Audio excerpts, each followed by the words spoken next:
Hello, and welcome to Mental Health Matters podcast. I'm your host, Liz Lang, and I'm here with Dr. Mark Burton.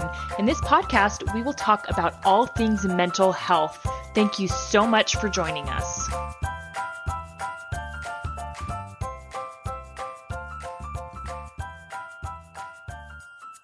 Hey guys, Liz Lang here, and this week we are welcoming back Lindy Burton. We love having her as a guest on the podcast. She is our go-to expert for all things kids. So our topic this week is childhood sexual exploration. And this is a really important topic because it freaks a lot of parents out when their kids do things that seem sexual, but it's actually very normal and it's very natural and it doesn't have to be an alarming thing. And so we're going to kind of walk you through what's normal and even give you some warning signs to look for. But the one thing when we do topics like this that I always start off with is the importance of being anatomically correct with your kids. And so it's very important to label body parts as they are. So, calling them breasts as they start to develop. Now, when you have young kids, it's just chest or nipples is usually adequate because, even your 8-year-old girl or your 6 or 7-year-old girl is going to have breasts. So it's fine to refer to it as your chest area. But penis, vagina, and, even words like scrotum and labia and vulva, clitoris, it's very important to teach kids their own anatomy and the different parts of their anatomy. So one of the ways that I've liked to do it with my kids that's worked very well is a really casual way to teach them their anatomy very early is during bathing. As I'm bathing my young kiddo and they're old enough to understand these are the different body parts. Just as I wash them, I say, now we're going to wash your shoulders. Now we're going to wash your belly. Now we're going to wash your butt. Now we're washing your penis. Now we're going to wash your vagina, your legs. It's just a really great casual way just to label the body part because you're touching it, you're cleaning it. And it's just the perfect way to start introducing that anatomy at an early age in a way that's very natural. Yes. And I would like to add in there, Liz, some parents might wonder, what's the reason we need to label these parts? Because for many parents, there's a discomfort with that label that is hard for us to recognize. So what I want to say is, for many people, when you think of having a clitoris or a vulva or a penis, if you're male, we often associate those areas with shame, like something not okay about that. And I think that starts very young because for many of us growing up, our parents would say, look at your nose and touch your nose or touch your shoulder. But when there's an area of our body that just doesn't have a name, what happens is kids absorb messages. And they absorb a message. There is something wrong or bad about that area that makes it so difficult that it doesn't even have a name, or that mommy or daddy gets so flustered that I can't even say its name, or that it's something so wrong about it that I have to make up a name that's different for you than everyone else. So often I'll see kids and, they'll call their penis some unusual name that their parent has made up, like a DD or and then that kid knows something is so wrong with this part of my body. No one else has this name for it. It just gives kids this subtle message of shame that gets passed on generationally. Because if my parent doesn't label a body part, I have no model for how you just label and own a body part. So I just want to honor you. And I think it's so wonderful that you recognized right off, kids have a right to their whole body. They and do. It will help them feel good about their whole body. For every part has a name. Yeah. And, this is important because as they go into adulthood and, maybe they get married or as they get into, relationships down the line, sex is a very, very important part of a relationship. And it's important to have healthy sexual relationships. And that starts at a young age by understanding and being comfortable with your own body. And so we're going to come back to that. here in a little bit. And so let's start with babies explore, and it's perfectly natural. They're going to reach down and they'll touch their vagina, they'll touch their penis, their testicles, they might even touch their anus, and the rectum and that whole. It's very normal for them to do that, and it's very important not to shame little babies or say, "Oh, no, no, no, don't do that. Don't do that. That's icky." Because and it's not even that it's overtly sexual what they're doing. They're just feeling, right? They're just touching, they're exploring, they're saying, "Oh, hey, I found this new part of my body," because they don't know what it is. And, a 6-month-old baby has no way of labeling it or even understanding what it is. And so, if they're doing it, I mean, obviously, if they are grabbing at their rectum, or if they're touching that hole, then I mean, you probably want to clean it, obviously, because they're going to stick their hands in their mouth. But just know that it's very normal, and it's perfectly okay to let them do that. And it's not an early sign of some early sexual experience. They're just exploring. Okay, so I want to say that's how kids learn about their world, is to explore. And so when kids explore, and of course, babies, it's just kind of random, but as they get to be the age of toddlers, kids are really curious and they will explore. And mommy, look at this, or what's this, or they will discover a penis, or they will feel their vulva. If a parent has a strong reaction of stop that, or no, or you shouldn't touch there, again, the message you give the child is something's wrong with that part of your body, and that part of your body is shameful. And parents, I don't think they think about it, how they're giving that message. And what tends to happen is the parent's own discomfort with that part of body can get put on the child, or feel like, oh, is my child being sexual? And so something that's important for parents to look at and recognize is, how do you feel about sexuality? Because if you feel like sexuality is a bad thing and a shameful thing, then you're going to have a big reaction to your child having sexuality. And then your child will learn shame. Now, some parents think, well, that's a good thing, because if they feel shameful, then they won't experiment and won't, become sexually active at a young age. But of course, the opposite is true. The more shame you have around something, the less resolved it is, and the more you will be drawn to do negative behaviors with that. And kids are going to be inherently curious as well. And so, I think one of the things that is a big problem in our society is kids happen to stumble upon pornography or pornographic images, and they may be accidental. Maybe they're at a friend's house and they see an R-rated movie and they see a sex scene, and, they stumble upon this. And immediately they're going to be curious. And if you've shamed them around sex, they're going to think that's wrong, that's wrong, that's wrong. That's going to make them feel more curious, because they're going to have those desires. And it's normal for even a 8 or 9-year-old to see something sexual on the TV and to be curious, and for that to be appealing to them. And I think that's often where we make this big mistake, is we are concerned if kids find sex appealing or sexuality appealing, and it's going to be. That's a very natural, normal response. And it's okay that it's appealing. That's not bad. It's a very great time to teach them, this is appealing, but there's a time and a place for this. And, then you can go into that conversation of, however you decide to teach your kids about sexuality, as, oh, we wait until we're married before we explore that, or you need to wait until you're in a loving, committed relationship. And, whatever sex looks like for you and your morals and how you teach your kids, that's a perfect opportunity to explore that, not to shame them.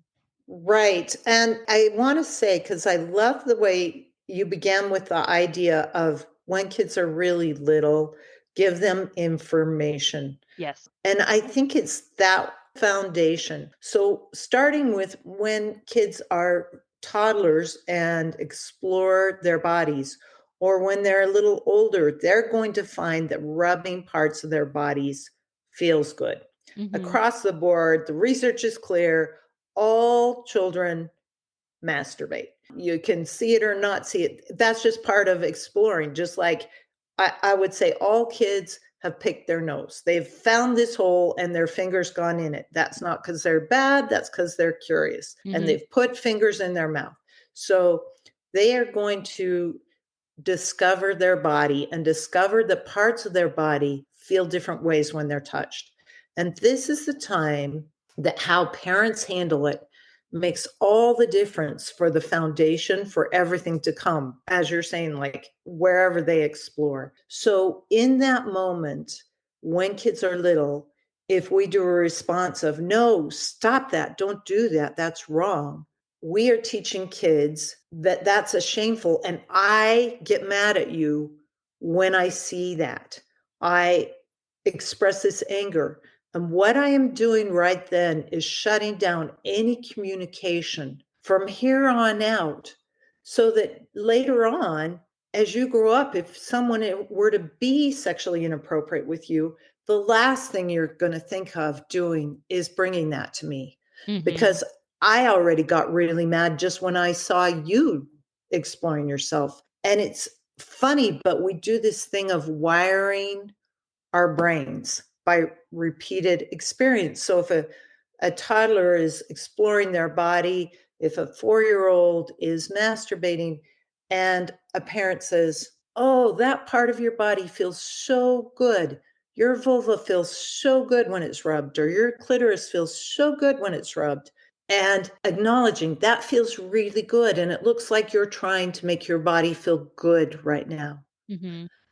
And then instead of a stop, go away, go to your room kind of message, you could say, and there are ways I can make your body feel good with being close. I could tickle your back right now, just a redirection. So Yeah. it's an allowing of this feels good. I'm not going to have a shock, shame. And that's such a special part of your body. And there are lots of ways, sort of an inclusive, there are lots of ways to feel good. Yeah. Now, as kids get older, of course, you're going to, and they masturbate when they're older.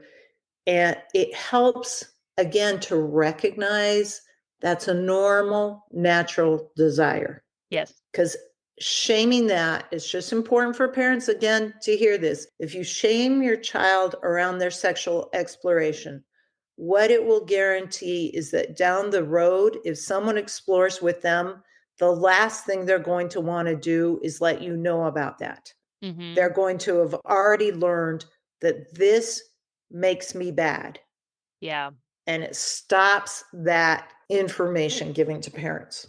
And so this is kind of exactly where this topic leads is another thing that can kind of freak parents out is when maybe a boy or a girl, let's say it could start in the ages of, I don't know, maybe between like 5 and 10, right? Or maybe even 10 might even be a little late, but somewhere in that age of 5, 6, or 7, or even 8 years old, where they might start to explore with another child. And that can be very alarming to parents to see their child showing their penis to somebody or their vagina and then asking to see somebody else's, right? And so when this happens, it's not necessarily that they're trying to have some innately sexual experience. It's more about curiosity. And not every child is going to do this, but I think kids probably do more often than parents realize. And really, what it is it's just a curiosity thing. And now, when this happens, this is a really great teaching opportunity to tell your kid your body is private. And that's another important topic that I want to address real quick is the difference between privacy and secrecy, because secrets, again, bring that element of shame, whereas private sends the message of my body belongs to me and I get to choose who sees it and who touches it and when and where. Whereas your body is secret makes it sound like nobody should ever, and it adds that element of shame. So secrecy versus privacy is a very important concept to establish with kids early on. And Right, Liz. right. And so, let's talk about that, about this whole idea of, when you see a kid exploring with another child. So what are your thoughts on this?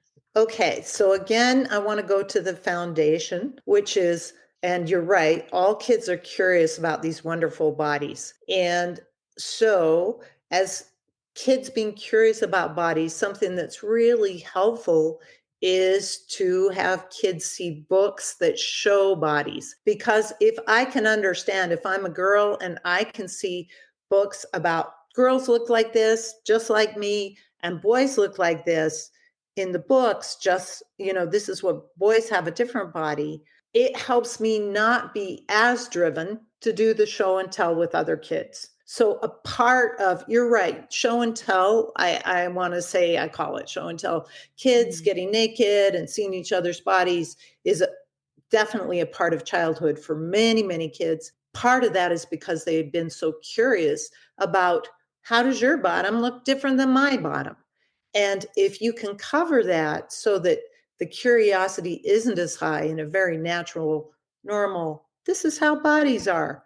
And there are a lot of books like the human, what is it? I'm thinking encyclopedia. If you go do a search, or books called Bodies, Body Parts, the Knowledge Encyclopedia, they're just books that can help normalize, this is what bodies are like. It's helpful if kids know from very early ages words and what things look like, then I'm less curious. So let's say your kids get a little older and you do find out that and I agree, you're going to also, that these parts we cover with underwear, that your penis and your vulva, these parts we cover with underwear, they are special and private, and do it in an embracing way. If you're always going to sort of, aren't they wonderful? That changes the secrecy. Like, we don't keep them hidden because there's something wrong. Rather, they are so special and wonderful. They feel really good and they're special and wonderful. And when your child starts touching those areas, to affirm something that feels really good for you, and you are the only one who gets to make your body feel good that way. If you can give your child that message from a young age, then when they get older and someone else tries to make them feel good that way, there's a message they've already internalized that I'm the only one. Now, so you said getting to when kids do this show and tell is a wonderful time, again, to reinforce, of course, you're curious about what someone else's body looks like. And because their body is private to them and your body is private to you, you can be curious, and we can look at some books that can show you what bodies look like. So it takes the shame out of it. Because anytime, of course, I go to shaming a kid, what I am doing is I am making the curiosity go underground, and I am wiring that things that have to do with sexual parts are shameful. The more I wire that message, sex and shame, the more I can guarantee that as my child grows up, things that link sex and shame, that those are going to feel more desirable and natural to the child.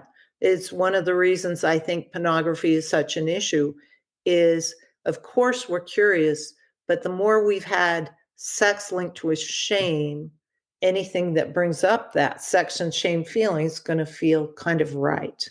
That's a brain wiring thing. So the more I can change that wiring, that your body's embraced, it's not shameful, and I can help you with being appropriate. So when your child says, when they're little, and they say, oh, we took off our clothes and showed each other our bottoms, or if you walk in and see your child doing that, if you can prepare to first embrace the feeling in them, which is, oh, you were curious about these wonderful bodies that you have.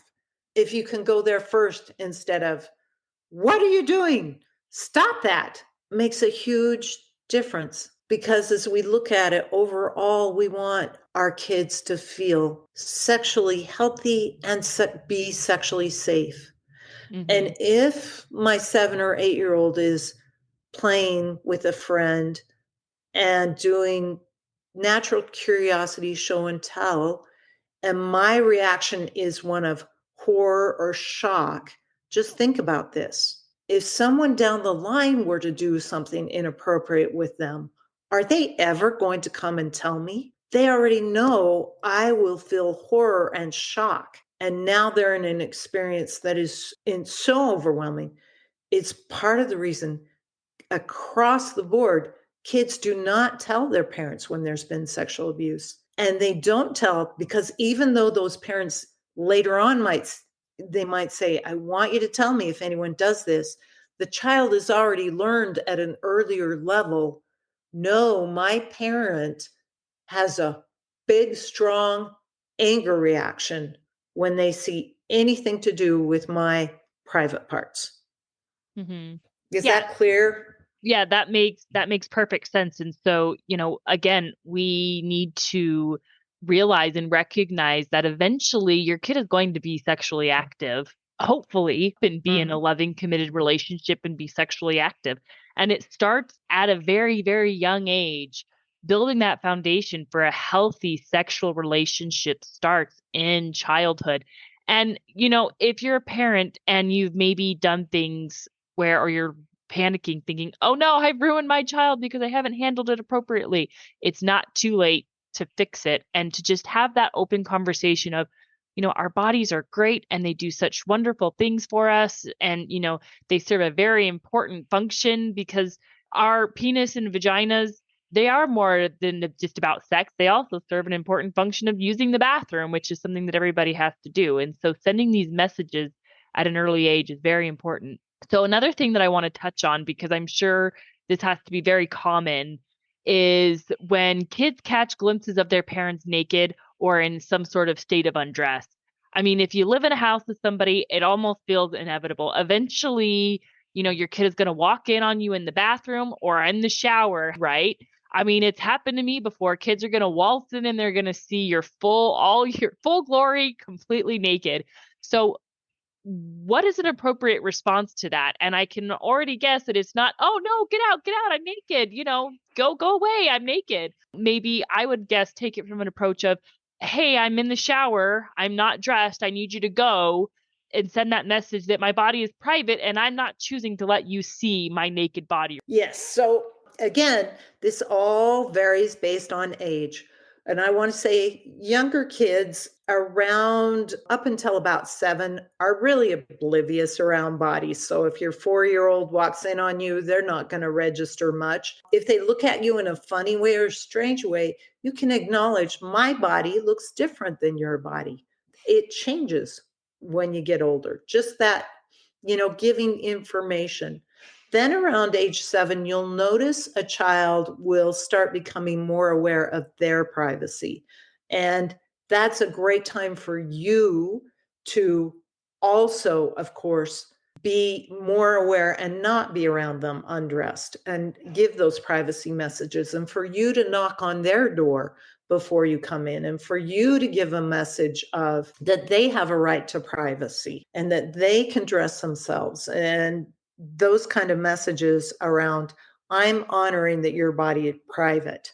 And when an older kid walks in accidentally, if something like that happens, and there's just that shock factor, just to acknowledge in any way, you might see that shock around how bodies change. And so you might say, it's a great idea. In fact, bodies really change. Let's look at some books about how that's going to happen with you down the road. Because I do think books really normalize things. They make kids realize this is universal. It's not just unique to me. And that the fact that it's down there in a book and I can look at it. And some books that I do think are really helpful for kids to have from the time they're young. A book like Where Did I Come From by Peter Mayle. And these kind of books are drawn with cartoon sort of characters, but they cover the area of sexuality and how babies are made in a way that young kids can understand. And actually, if you understand that, easier to not have the shock factor and not have the shame curiosity loop. So, or another example is when animals are mating, you can spell that out. Those animals are making a baby. And it takes the dad and the mom. And so you just from very early on are doing building blocks of this can be said instead of don't look or run away or ignoring it, because kids are like, what's happening? And the parents are like, oh, you shouldn't see that.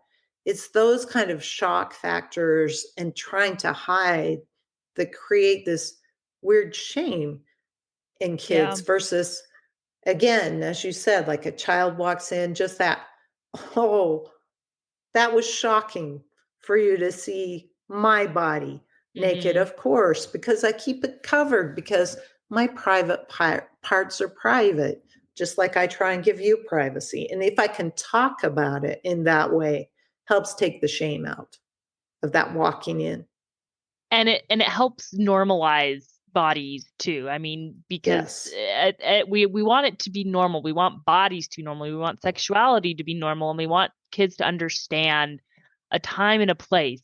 There is a time and a place to be sexual, and that's a wonderful, great part of the human experience, but it's certainly not appropriate in public or, with the wrong person or at the wrong time.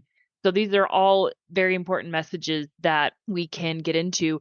So I want to get into some of the warning signs around childhood sexual exploration, because that can give you a cue that something has happened that maybe your child hasn't shared with you, but something that has happened that is very wrong.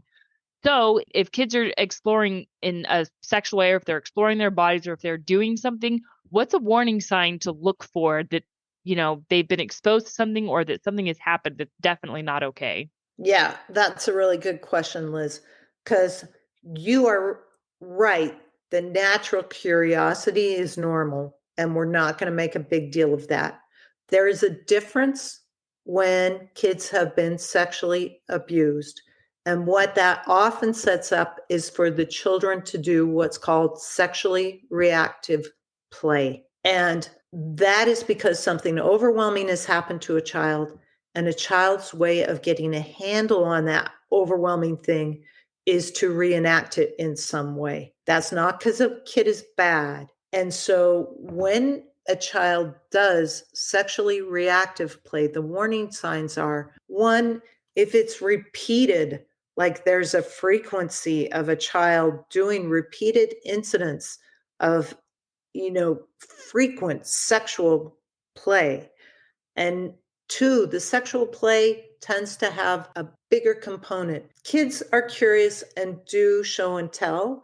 However, anything invasive, anything inserting into anus, vagina, sexual parts into mouth, those are all indicators that sexual abuse has happened with this child. And so when a parent sees that kind of sexual play, instead of going to the shock or the shame or the, screaming, stop it, it's important for a parent to be very loving and kind and acknowledge, I think something big has happened to you with your body and you are trying to figure out what, and just be loving and kind.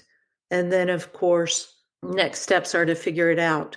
So, sexually reactive play is going to be more driven, is going to be inappropriate in crossing a line of touching and more invasive. And also, I know it's upsetting to parents. Yes. And so, in a way, it's like we just want to come down with this, stop this, shut it down, kind of have this shock reaction. And yet that would make it much harder for a child to tell their parent. So if your child is doing sexually reactive play, to know for you as a parent, that child isn't bad or wrong. They're not trying to sexually abuse another child. Children are too young to be perpetrators. When they act out on other kids, they're trying to understand something that has happened to them. And so you want to help them be able to let you know about that and what that is. And you need to give them a safe space to talk about it. And then, and in that instance, if you do have a child who has been sexually abused, it is, I would say, almost imperative that you seek some sort of counseling or therapy for them to help them deal with this, because it's probably more than you as a parent are going to be able to handle. Now, you can be very involved with that, but it's so important to help your child get the help that they need so that they can go on to, as an adult, still have a healthy sexual relationship. I've been very open about this in the past. As a young child, I was about 8 years old. I was sexually abused at a friend's house by an adult. And, that had its own emotional baggage and its own emotional trauma. But I have gone on to have a very wonderful, healthy, happy, great married sex life. So, if you're a parent who's going through it, there is hope. And, I'm very sorry to any parent who has to go through this because it's absolutely terrible. I can only imagine what it was like for my mom and my dad to have to realize that their child went through something like this. So, it's not the end, and it is very possible for your child to overcome this and to move past this and to heal and for this to be okay again. It's just going to take some time. So you are so right, Liz, that when children do sexually reactive play, in a way, it's their way of telling. And whenever a parent realizes this is going on, you need to get help. And of course, calling and reporting, often we think that is somehow hurtful, but how the state and the law sees that is that's a child's way of telling. And what they will help the family do is get services to have the child get therapy, because that is the thing that's going to help. And it makes all the difference in a child's life how that is handled, whether that is shamed and ignored and the child's labeled as bad, then the child will internalize that shame even more from the experience, or whether that child is empowered to understand what happened to them and to understand that's not their fault. Right. And I remember begging my mom not to tell my dad. And I even remember feeling that sense of betrayal of, oh, my mom, I begged her not to, and I didn't want her to, and she did anyways.